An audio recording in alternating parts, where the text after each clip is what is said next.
मैं रवि कुमार, स्वागत है आपका रेनेसा आईएएस में। चलिए आज आंसर राइटिंग स्किल के संदर्भ में आज हम लोग चौथा वीडियो पर बात करने वाले हैं।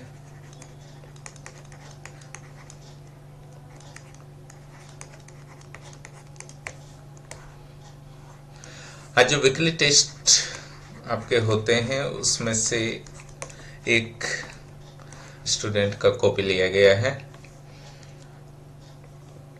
इसमें देखिए किस तरीके से इनके द्वारा उत्तर लिखा गया है, क्या इसमें गलतियां हुई हैं, क्या खूबियां हैं, है ना। उसको समझने का प्रयास कीजिए, इससे आपको उत्तर लिखने में सरलता होगी।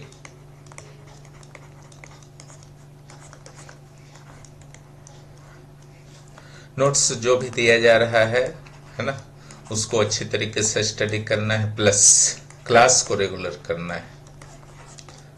नोट्स के अपडेट्स पर नज़र बनाए हुए रखना है, क्योंकि अपडेट्स में ना आपका नोट्स जो होता है बेकार हो जाता है, आउटडेटेड हो जाता है। देखते हैं ना, मोबाइल फ़ोन में भी आपका किसी कंपनी का लेते हैं तो अपडेट भेजता रहता है, जैसे ही अपडेट बंद मोबाइल बर्बाद हो जाता है। उसी तरीके से आपका सिविल सेवा का नोट्स जो होता है वो बर्बाद हो जाता है। कोई नीट और इंजीनियरिंग का तो नोट्स नहीं है, यह बहुत ही डायनामिक सिलेबस होता है ना। इसलिए इसमें अपडेट्स बहुत इंपॉर्टेंट होते हैं, अन्यथा ऐसे नोट्स जो आपका अपडेट नहीं होते हैं वो आपका सिर्फ डस्टबिन में डालने लायक होते हैं, उसका कोई यूज नहीं है। चलिए हम लोग आते हैं, ये आपका वीकली टेस्ट हुआ था कुछ दिनों पहले, है ना। और इसमें जो एमसीक्यू वाला ये पार्ट है, ठीक है, एमसीक्यू वाला पार्ट है, इनके द्वारा एमसीक्यू भी लिखा गया है। स्पेशली हम लोग लॉन्ग क्वेश्चन पर देखते हैं। एक वायुमंडल का संगठन से संदर्भ में है, आपका संगठन और स्तरीकरण के संदर्भ में है। इसका विस्तार पूर्वक विवरण दीजिए। तो देखिए, पहला तो आपका है कि राइटिंग और प्रेजेंटेशन आपका बेहतर होना चाहिए किसी भी आंसर में। राइटिंग अगर ठीक नहीं है तो घबराने की बात नहीं है, प्रेजेंटेशन ठीक नहीं है तो भी घबराने की बात नहीं है, लेकिन पहले आपको मानना होगा कि हाँ, हमारा राइटिंग और प्रेजेंटेशन ठीक नहीं है ना। या कोई भी कमी, अगर आप अपने आप की कमी को जब तक स्वीकार नहीं करते हैं कि हम में ये कमी है, तो फिर सॉल्व कैसे करेंगे, ठीक है। फिर सॉल्व का तो मैटर, वो स्टेज आपका पहुंच ही नहीं पाता है, ठीक है। और दूसरा, सुधार की हमेशा संभावना होती है, कभी भी अपने आप को परफेक्ट नहीं मानना है। जिस दिन परफेक्ट मान लेंगे उस दिन से डाउनफॉल शुरू हो जाएगा। तो यहाँ पर जैसे आपका पूछा गया है कि संगठन स्तरीकरण का डायग्राम सहित विस्तार पूर्वक विवरण दीजिए। वायुमंडल के क्षोभ मंडल में क्या क्या समस्याएं हैं, ठीक है। ये टेस्ट हाल ही में लिया गया था फिजिकल ज्योग्राफी का। तो यहाँ पर आप देख रहे हैं कि वायुमंडल के संगठन स्तरीकरण और समस्या क्षोभ मंडल का पूछा गया है। तो वायुमंडल के संगठन की दृष्टि कौन से भौतिक संगठन और रासायनिक संगठन के रूप में अध्ययन किया जाता है। तापमान 5 स्तरों पर डिवाइडेड लिखना जरूरी नहीं था, 5 स्तर का नाम, है ना। भूमिका में उतना नहीं लिखा जाता है, डायग्राम से समझा जा सकता है भी लिखना, उससे जरूरी नहीं था, ठीक है। हालांकि वर्तमान समय में क्षोभ मंडल बाकी सब ठीक है। तो अगर इन चीजों को छोड़ दिया जाता, जो थोड़ा सा इनका वर्ड बढ़ गया है, वो वर्ड जो था थोड़ा सा डाउन हो जाता, जो कि 30 से 40 वर्ड्स में एक लॉन्ग क्वेश्चन में लिखा जाता है साइंस छोड़ करके जेपीएससी का, तो आपका कवर अप हो जाता। अगर इतना चीजों को हटा दिया जाता है, डायग्राम वगैरह डालने का जरूरत नहीं है।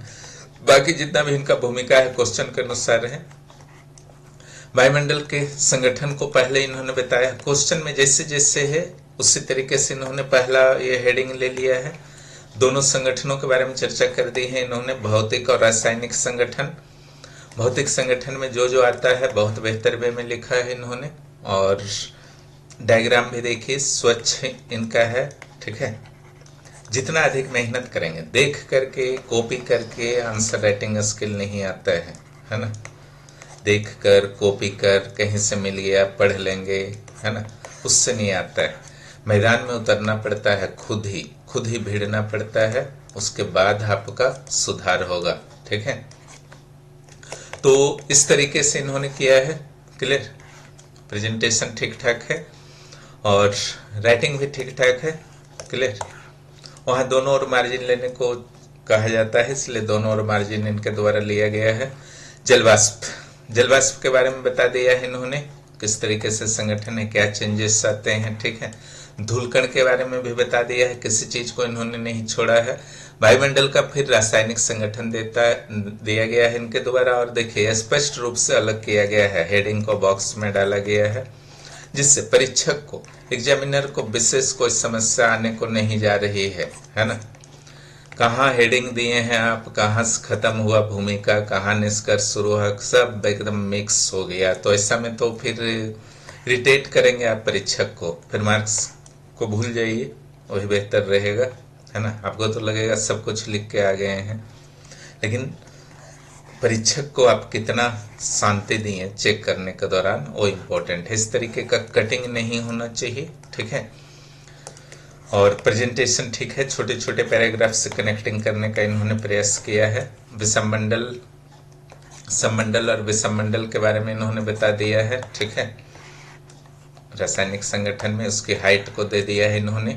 वायुमंडल के स्ट्रेटिफिकेशन को अब समझाने का प्रयास कर रहे हैं, जितने भी मंडल होते हैं सारे को क्लियरली इन्होंने दे दिया है ना। उसके बाद सारे का विवरण ये दे रहे हैं। विवरण में हो सकता है कि 1-2 पॉइंट्स छूट जाए, क्लियर, लेकिन प्रेजेंटेशन अगर बहुत बेहतर है, 1-8 पॉइंट छूटता भी है तो मैनेज हो जाता है ना। मार्क्स विशेष प्रभावित नहीं होता है। उसी तरीके से आप आगे देख सकते हैं, 6 मंडल के सारे विशेषताओं को उन्होंने पॉइंट आउट किया है, और पॉइंटिंग के साथ साथ डायग्राम भी जहां जहां जरूरत है वो डालते गए हैं, ठीक है। यानी कि प्रेजेंटेशन के साथ साथ आपको विविधता भी होनी चाहिए, ठीक है। विविधता भी होनी चाहिए प्रेजेंटेशन में, एक ही टाइप का पॉइंट ही लिखे जा रहे हैं, ऐसा नहीं करना है। ट्रोपोपॉज के बारे में भी इन्होंने जानकारी दे दिया है, जो बहुत जरूरी है। आप ट्रोपोस्फेयर लिखेंगे, ट्रोपोपॉज नहीं लिखेंगे तो गलत है ना। और ये जो डायग्राम है बेरी एंड चॉर्ले का, ये डालना एकदम जरूरी है, क्लियर, बहुत जरूरी है इसको डालना। और परफेक्ट वे में इन्होंने छोटे से स्केल का प्रयोग किया है। आप अगर प्रैक्टिस के दौरान स्केल का प्रयोग नहीं करते हैं, डायरेक्ट एग्जाम में आप नहीं कर पाइएगा। उसके बाद समताप मंडल के बारे में इन्होंने बताया है ना। और इन्होंने देखा कि समय की कमी हो रही हो, समय को मैनेजमेंट को बेहतर करने के लिए इस तरीके से समताप मंडल को डाल दिया, तो प्रेजेंटेशन में भी विविधता आ गई और समय भी इनका बच गया, और ज़्यादा से ज़्यादा पॉइंट्स ये लेने में कामयाब रहे हैं, ठीक है। अगर इस तरीके से मेंटेन करते हैं तो रिजल्ट आने में कोई दिक्कत नहीं आती है ना। कहा जाता है ना कि पीटी प्री में अगर कटअप से ऊपर आपका मार्क्स जा रहा है तो एक अंदाज लग जाता है कि हमारा हो रहा है। मेंस में अंदाज लगाना मुश्किल है, कोई मुश्किल नहीं है। आप बेहतर लिख करके आए हैं, आपको रिजल्ट रोकने वाला आपका कोई नहीं है। सारे मानक को फॉलो तो कीजिए, सिविल सेवा के लिए जो होता है ना। यहाँ आंसर राइटिंग करवाने के दौरान इन्हीं चीज़ों का ध्यान रखा जाता है। और एक चीज़ बहुत ज़रूरी है कि कॉपी किन से चेक करवाया जाए, है ना। इसको बहुत हल्के में लेते हैं अधिकांश स्टूडेंट, ठीक है। थोक बहुत से कॉपी दे दिया जाता है, कहीं भी किसी भी कोचिंग सेंटर में जाके कौन कॉपी चेक कर रहा है उससे कोई मतलब नहीं होता है स्टूडेंट को। उनको लगता है बस लिख ले रहे हैं। आपकी कॉपी सही तरीके से चेक नहीं होगी, आपकी सुधार की प्रक्रिया प्रभावित होगी, और कभी भी आपकी आंसर राइटिंग स्किल सही नहीं हो पाएगी। ऐसे लोग जिनका खुद ही कभी आंसर नहीं लिखे वो भी कॉपी चेक करते हैं, तो फिर क्या समस्या आएगा, वो क्या आपकी कमी को बता पाएंगे, आप खुद समझ सकते हैं। इसलिए जितना जरूरी एक अच्छा कंटेंट, अपडेटेड कंटेंट आपका है जरूरी है, उतना ही जरूरी जो आपका आंसर राइटिंग होता है उसका कॉपी सही तरीके से सही व्यक्ति, अनुभवी व्यक्ति के द्वारा चेक होना चाहिए। अन्यथा आपका आंसर लिखना सारा मेहनत जो है एक तरीके से बेकार चला जाता है, गलतियों को बताया ही नहीं जाता है। इसके बाद इन्होंने मध्य मंडल को आपका दिखा दिया है कि तापमान वगैरह गिरावट यहाँ पर होती है, -80 डिग्री हो जाती है, ठीक है। ये सब खोजते हैं परीक्षक, हाइट 50 से 80 किलोमीटर, -80 डिग्री। परीक्षक के द्वारा इन चीजों को खोजा जाता है, नहीं मिलता है वहां माइनस लगता जाता है मार्क्स में, क्लियर। और तापमंडल के बारे में इन्होंने बता दिया है, 640 तक है। DEF लेयर्स के बारे में भी इन्होंने बता दिया है। विशेषताएं भी तापमंडल का इन्होंने बता दिया है, रेडियो तरंग वगैरह की जानकारी दे दी गई है, और उत्तर ध्रुवीय चमक और दक्षिण ध्रुवीय चमक बोरियस्टोलिस है ना, तो इसका इंग्लिश यहाँ पर डालना चाहिए, अरोरा बोरियलिस एंड अरोरा ऑस्ट्रेलिस, इसका इंग्लिश यहाँ पर इनको डालना चाहिए था। कोई भी टेक्निकल टर्म आता है ज्योग्राफी में, साइंस में, उसका इंग्लिश ब्रैकेट में हिंदी मीडियम वाले जरूर डाल दें, अगर कुछ एक्स्ट्रा बेनिफिट चाहते हैं तो, सारा कुछ होते हुए भी। उसके बाद एक्सोस्फीयर के बारे में इनके द्वारा लिख दिया गया है ना। इसका अर्थ नहीं कि बहुत ज्यादा इंग्लिश डालिए, कुछ टेक्निकल टर्म में डालना है ना। उसके बाद समस्या पूछा गया था तो उसको भी इन्होंने कवर किया है, बॉक्स में डाल दिया है, क्लियर। और समस्याओं को इन्होंने अपने हिसाब से लिखने का प्रयास किया है, ठीक है।